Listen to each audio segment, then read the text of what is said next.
Hello, it's Talya and Ayurveda every day with Talya. Ayurveda every day. For those of you who are a little bit newer to the group, I did a questionnaire, I don't know, a few weeks ago, asking you what topics you want me to talk about in Facebook Lives. And so today's is pretty high on the list. Actually, more than one person wanted some information about how Ayurveda can help with Alzheimer's prevention. And I would even add the word protection. So that's what I'm talking about today. And I'm going to preface this by saying, I'm sharing what I know. I know that there's so much more to this and than what I'm going to share today, but I'm going to share with you what I know, and I think that it would really make a difference. So here we go. Okay, so first of all, um, oxygen to the brain is really, really, really important. And I was reading up on some Alzheimer's studies that talked about a decreased accessibility of oxygen to the brain. And in Ayurveda, one of the things that we talk about is oxygen is your number one anti-inflammatory. There is nothing more anti-inflammatory on the planet except for your breath. So I kind of talked about this a little bit last week too, in last week's live. Hey, Mindy. Um, you know, having a meditation practice, having a breath practice is probably the most powerful thing you could ever do in your personal self-care practice, whether you're doing Ayurveda, yoga, whatever. Having a way to calm your mind, be present within your own mind, be present within your own heart. There is just nothing that compares to it. And I've studied with yoga teachers for over 25 years now, and it's like, you know, we're still talking about this. It's still the most important thing. So that's number one is if you know someone who has Alzheimer's, or really I'm creating this video for, I have to look back at her for her name, for Kathleen Donson Sutz.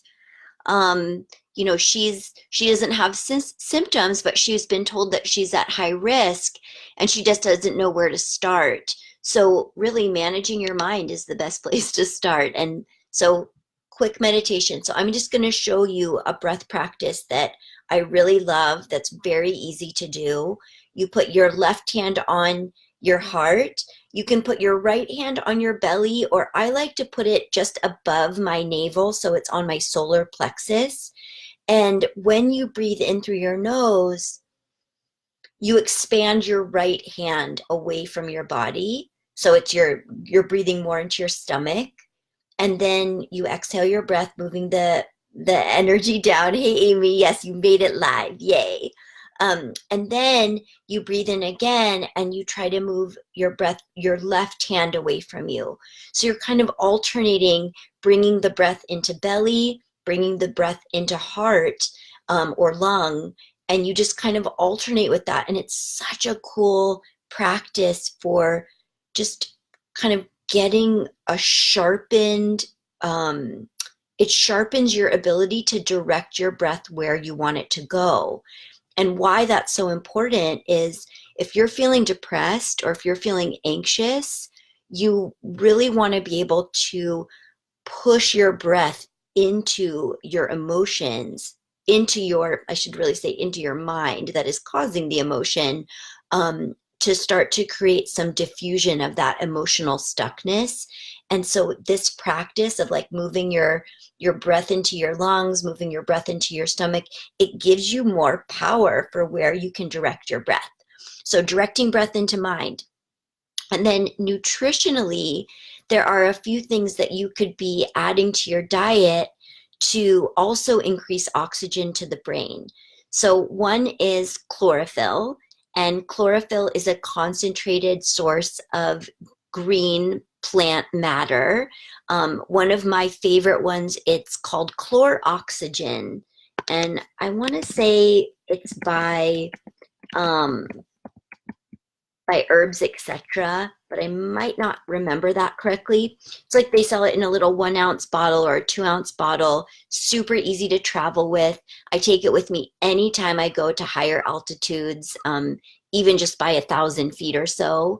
And you add it to water, you can add it to aloe vera juice.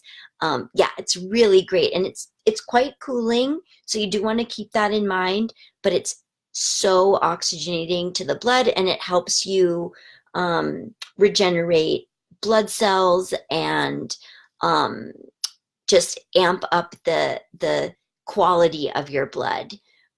Really makes a difference at high altitude. So that alone shows how powerful of an effect it has on the brain. And another product I really love that I also take with me when I'm traveling to higher altitudes is called Oxygen Extreme. And it comes in you can get it as a spray, you can get it as a little 2 ounce dropper or 4 ounce dropper.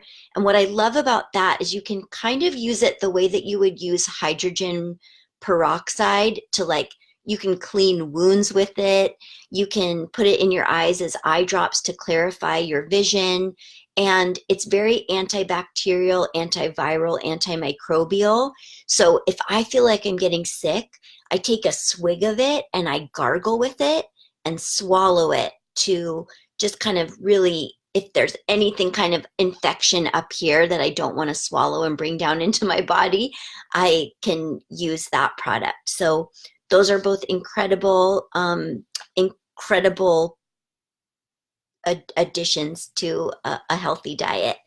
And then something really interesting that my primary yoga teacher was talking to us about the other day is that balancing on a big yoga ball, those big, I'm not sure what even other name they have, but those big balls, a lot of people use them as a chair for their desk at the office because it makes them sit up straight. And we use it a lot like in Pilates, or I used to teach a class with it actually back in the day when I was just a baby yoga teacher. I taught a class called Yoga on the Ball, and that's what we used. So balancing on a yoga ball there's been some studies that have been done. This is all from my yoga teacher that he told us this, but that just bringing yourself into balance, like literally on a ball that makes you kind of wobble back and forth, bringing yourself into balance helps you to become more centered in your mind and reduces the risk of Alzheimer's. He was directly linking it to Alzheimer's, and I thought that was so interesting because this question had just recently been asked.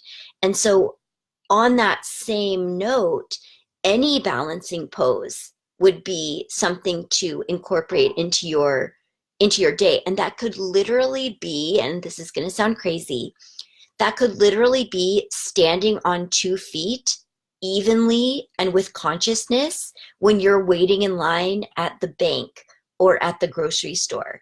So you've got both feet spread wide, you're spreading your toes, spreading the balls of your feet. Pretend this is my foot. You've got the inner ball of your foot, the outer ball of your foot, the outer heel, the inner heel. So all 4 corners are pressed evenly into the floor, and you are just standing on your 2 feet, standing on your 2 legs with strength. That is a balancing pose. And to do that in the grocery store line, you are actually aligning your spine, you're reducing low back pain. You could lift your lower abdomen so that you're really like strengthening your whole lower body and make waiting in line be a yoga practice. So that for sure. And then any inversion practice you can do is going to send a rush of blood and lymph to your brain. And then when you go upright again, there will be like a flushing of blood and lymph throughout the brain. So that is super recommended too. So from what I've said so far today, in conclusion for Kathleen, is a yoga practice is the most powerful thing you can do for Alzheimer's prevention. As far as I know, I don't mean to laugh. I don't know why I'm chuckling. I don't mean it. Um, so that being said, you know, doing a balancing pose in a yoga class like tree pose, where you're balancing on one leg, the opposite foot is to the inside of your the standing thigh or above or below the knee, that could just be so powerful. And some of these poses, some of these ideas and practices, you could do them for 2 minutes a day. Doesn't have to be something like, oh, now I've got to start going to, you know, an hour and a half yoga class every day. No, once a week of doing yoga can be so transformative. Once a week. Obviously, the more often you go, the more transformed your body mind will be. But I have seen people transform their spine in 6 to 8 weeks of one yoga class a week.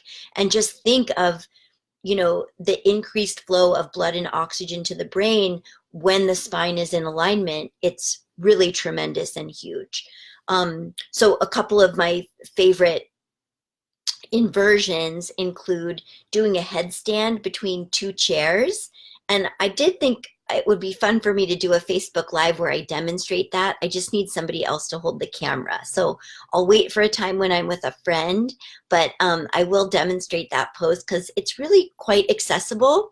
And if you don't live alone and you have someone who can just kind of spot you getting into it, or a yoga teacher who can help you get into it at the end of a yoga class, wonderful, wonderful pose. And it really relieves neck and shoulder tension as well. And then one more thing back to nutrition. Sorry, I'm kind of going all over the place, but I took these notes while I was in yoga class, is lecithin. Lecithin is a fat emulsifier. Now, I'm a fan of only, if you're going to use it as a supplement, of getting the lecithin powder. And it's by Health Force Nutritional. So I am typing it into the chat here.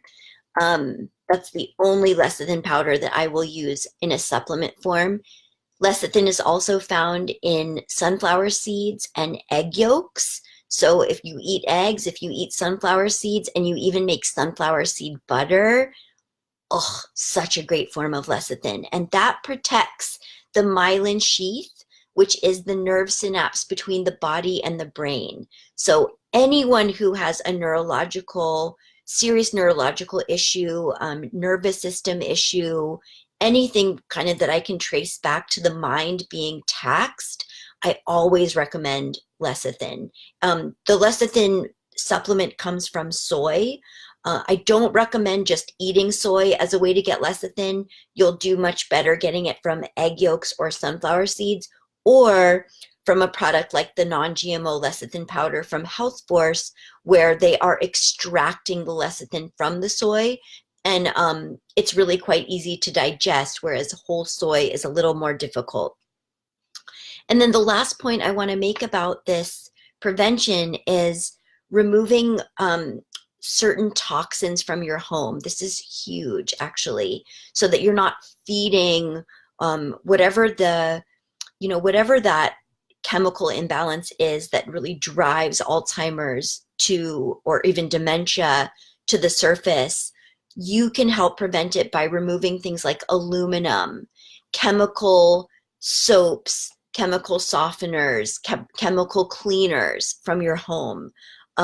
So a couple companies I really recommend to replace chemical cleaners and soaps and all that. I love doTERRA. I love their On Guard foaming hand soap. They use that same essential oil blend for cleaning products. There's a company called is it H2O on the go? Oh, I'm forgetting. I'm going to ask Patricia, who knows what products I'm talking about. Sorry. I'm asking her to post about her cleaning products on this video because she's actually a specialist in super clean cleaning products that, can really revolutionize your home. And I just got turned on to a cleaning rag. They make mops too, but it's called Norwex, Norwex, and the cloths are embedded with silver and metals that do the cleaning, so that you only really need to clean with water and that particular rag. So that's another thing that would be worth looking into, is Norwex as a cleaning. Literally, you just use the rag or the mop. You don't need like a solution, but you might want one just to make your house smell good. So again, kind of using doTERRA as a resource. Sometimes it can be as simple as just a really beautiful sort of detoxification essential oil that you could spray around the house and then clean with just water and a Norwex cloth. So lots of ideas. I hope this is helpful. I really do believe that Ayurveda can help with Alzheimer's prevention, and yoga is the sister science, so they definitely go together. And I guess I will mention one more thing just before I close the Facebook Live for today, and that's rubbing oil into your scalp, which I actually did last night. So you literally get the oil on your hands, and you literally try to get right onto the scalp. And what that does is it not only nourishes and relaxes the nervous system, which is huge when we're talking about brain health, mind health. You want to think about, this whole area, the pituitary gland, the pineal gland, even to some degree the thyroid gland. You want to really be encouraging downward motion. Oil on the scalp is kind of like a blanket of comfort, a blanket of support.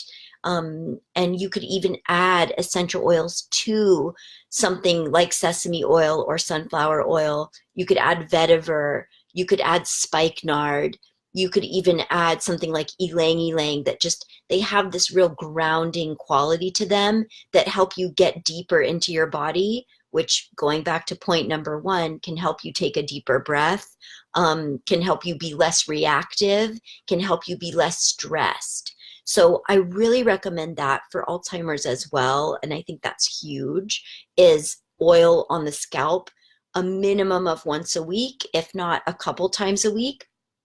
And I think the reason why people resist doing it is because then they're like, oh, but now I have oil on my scalp and I have to go to work the next day.